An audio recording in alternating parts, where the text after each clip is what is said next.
All right, Dr. Jose Almeida from Rip Gym coming at you with a new video. And let's talk about vitamins today, specifically the B vitamins. People pretty much recognize B vitamins. So let's get to it. There's water soluble and fat soluble vitamins. Vitamins are all essential, meaning we need to get them from the diet. We cannot produce them in our bodies. And after age 50, we have a hard time absorbing them, so multivitamins come into play. Almost all multivitamins have everything you need nowadays. And in the Western diet, almost all of our foods have vitamins. So vitamin deficiencies are rare, at least in the United States, because of our diet. Of course, in countries, third world countries, they are still around. 13 vitamins that are recognized. They were discovered based on their function, not so much their structure. But there's water soluble, which are the non-Bs like vitamin C. There's the B complex that we'll talk about today, and the fat soluble vitamins A, D, K, and E, which we'll get to another day. And really, I just wanted to focus on a few of the B vitamins that are most familiar. Vitamin B12, vitamin B6, and B9 is folate. All right. Largest number of vitamins are the B complex vitamins, and vitamins in general, they function as cofactors or coenzymes. So we've talked about enzymes before. They're proteins that make reactions happen. They're very complicated proteins, and we need vitamins and minerals to make these enzymes work. We get these vitamins and minerals from the outside. We've all heard of vitamins and minerals since we were kids, and the cereals are fortified with vitamins. Great marketing makes cereals sound healthy. Of course, most cereals are full of sugar. Frosted Flakes, Captain Crunch, these are all pure sugar cereals, but they will get the vitamins. But in general, we'll talk about where we can get vitamins from our foods. Vitamin B12 was the first B vitamin discovered, and really it's discovered because it needs intrinsic factor produced by the parietal cells of the stomach to get absorbed. So you get B12 in the diet, and it gets absorbed in the ileum, which is the terminal part of the small bowel, but it needs intrinsic factor. And it was discovered through a disease called pernicious anemia, where B12 absorption is impaired because of problems with intrinsic factor, antibodies to intrinsic factor. So that's how it was discovered. And in general, our B vitamins deficiencies will produce anemias or blood disorders and neurologic disorders. This one's near and dear to my heart because homocysteine elevation can produce blood clots. I personally have this problem, and it's a problem of methylation.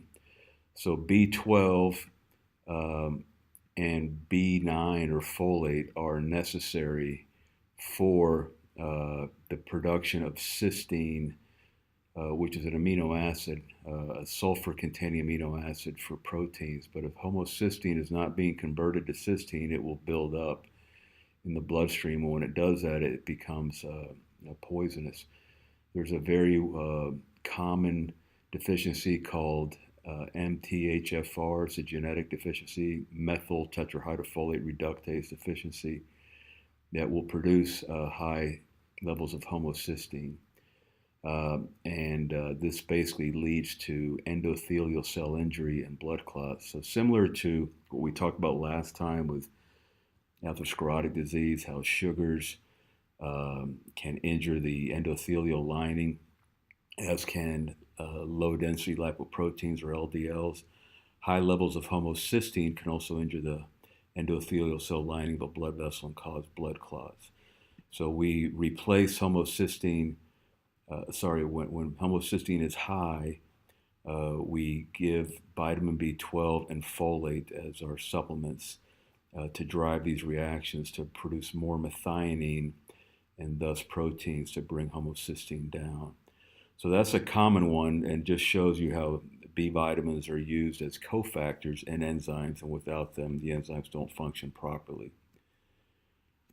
Another interesting one is with fatty acid breakdown. And again, you see how the talks are starting to come together. We've talked about fatty acid oxidation in the past as an energy source. So a 16 carbon fatty acid we've talked about before is a malonyl fatty acid. And without vitamin B12, we get methylmalonyl CoA buildup. So instead of malonyl CoA being placed in our cell membranes, this abnormal methylmalonyl CoA gets deposited in our myelin of our nerves, so we get neuropathies or nerve disorders. So because of fatty acid mutations, because of the lack of B12, we get dysfunctional myelin. Myelin is a covering around our nerves that helps transmit the signal efficiency. People with multiple sclerosis have myelin deficiencies, and therefore their nerves don't work properly. So vitamin B12 deficiency can cause neuropathies or nerve disorders. So that was B12. Let's talk about B6. It's also called peroxidine. B12 is called cobalamin, but B6 is called peroxidine. B9 we mentioned is called folate. But B6, again, is a cofactor for production of our catecholamines. Catecholamines are dopamine, epinephrine, and norepinephrine. You probably recognize epinephrine, which is adrenaline. So these are these neurotransmitters that help us produce nerve signals. And without our B6 peroxidine, we have trouble with catecholamine production. People have probably heard of dopamine pathways and serotonin pathways. A lot of the antidepressants are based on serotonin.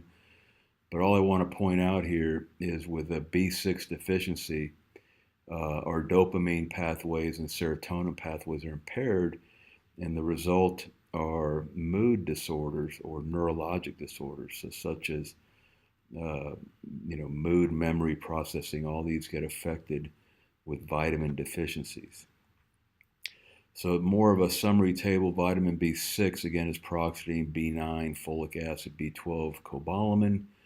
These are the RDAs, or recommended daily allowances. If you're not getting them through foods, multivitamin will have them. Deficiencies of these vitamins, again, anemias and neuropathies across the board here, different types of anemias and different types of neurologic disorders. If you're a good eater, you don't have anything to worry about. If you're a vegetarian, you may have trouble getting some B vitamins because they're mostly in meat and chicken. But some vegetables, bananas, nuts, leafy vegetables contain these. All right, so that's it for B vitamins. Vitamins in general are necessary. We get them through our diet. We cannot produce them. They act as cofactors or a co-pilot, for example, to an airplane can fly with a pilot, but without the co-pilot, it's not going to fly as efficiently. And that's kind of what vitamins do in their role with enzymes. So we do invite you to come and visit RIP Gym, see one of our trainers. We have independent personal trainers that we work with. They can help you with your training and your diet. I also like to point out that now we're here in May of the year 2017. We're getting into contest season. People are starting to prep for contests. So we'll get into some diet coming up in the next few videos. And Yaxeni's going to be preparing for September, so maybe we'll do some highlights of her as she gets ready for her show and shows how she makes the changes necessary. All right, that's it for now. Jose Almeida, RIP Gym. Thanks for listening.